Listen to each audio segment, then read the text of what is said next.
আধুনিক পদার্থবিজ্ঞান থেকে মনে হয় কোনো এমসিকিউ টেমসিকিউ আসে না।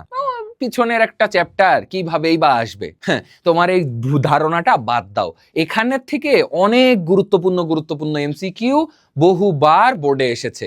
যদি বাদ দিয়ে যাও তাহলে একদম মার্কস নাই হয়ে যাবে। ঠিক আছে, আজকে আমি তোমাদেরকে বলবো যে কোন তিনটি টপিক তুমি পড়ে গেলে এমসিকিউ এর বেস তোমার এই 13 চ্যাপ্টারে একদম ক্রিস্টাল ক্লিয়ার হয়ে যাবে।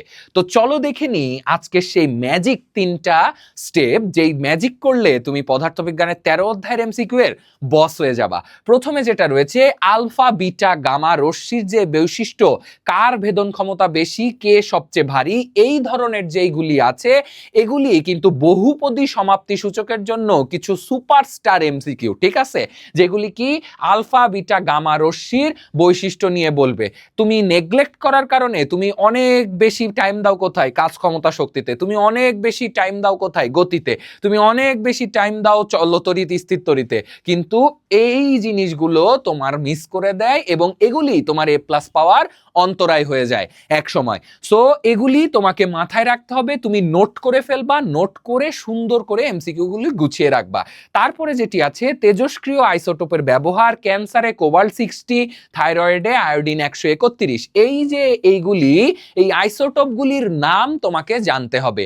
এই আইসোটোপগুলির নাম তোমাকে জানতে হবে। তুমি বলতে পারো এগুলি কেমিস্ট্রির টপিক, হ্যাঁ এগুলি কেমিস্ট্রির টপিক, কিন্তু ফিজিক্সের ছোট ছোট এমসিকিউ এর জন্য এই টপিকগুলি খুবই খুবই খুবই কিন্তু গুরুত্বপূর্ণ। সো তুমি কেন বাদ দিয়ে যাবে? তার পরবর্তীতে যেটি আছে, last but not the list,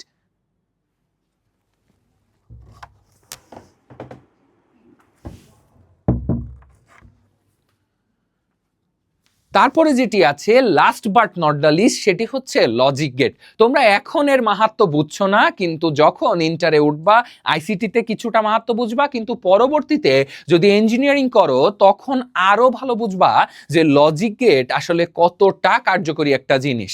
তো লজিক গেটের সত্যক সারণী বা ট্রুথ টেবিল যেটাকে বলা হয় থেকে আউটপুট নির্ণয়। ঠিক আছে, আউটপুট নির্ণয় তোমাকে হয়তো ট্রুথ টেবিল দিয়ে বলবে এই ট্রুথ টেবিলটা থেকে মানে এইটা নিচের কোন গেটের ট্রুথ টেবিল হইতে পারে। তো এই ধরনের এমসিকিউ গুলি কিন্তু দেখতে লাগে যে হ্যাঁ অনেক ইজি, কিন্তু যদি না পড়ে যাও তাহলে পারবা না। তাহলে এই লজিক গেটের থেকেও কিন্তু অনেক অনেক এমসিকিউ প্রতি বছর বোর্ডে এসেছে এবং ব্যাখ্যামূলক প্রশ্ন এই অধ্যায়টা থেকে ব্যাখ্যামূলক প্রশ্নই বেশি আসে, কিন্তু এমসিকিউ এর ক্ষেত্রে এই তিনটি টপিক সবচেয়ে বেশিবার বিভিন্ন বোর্ডে এসেছে। দেখো তুমি যদি স্ট্র্যাটেজি না নাও তাহলে কিন্তু আসলে তোমার একদম হাইয়েস্ট স্কোর করা এসএসসি পরীক্ষায় পসিবল হবে না।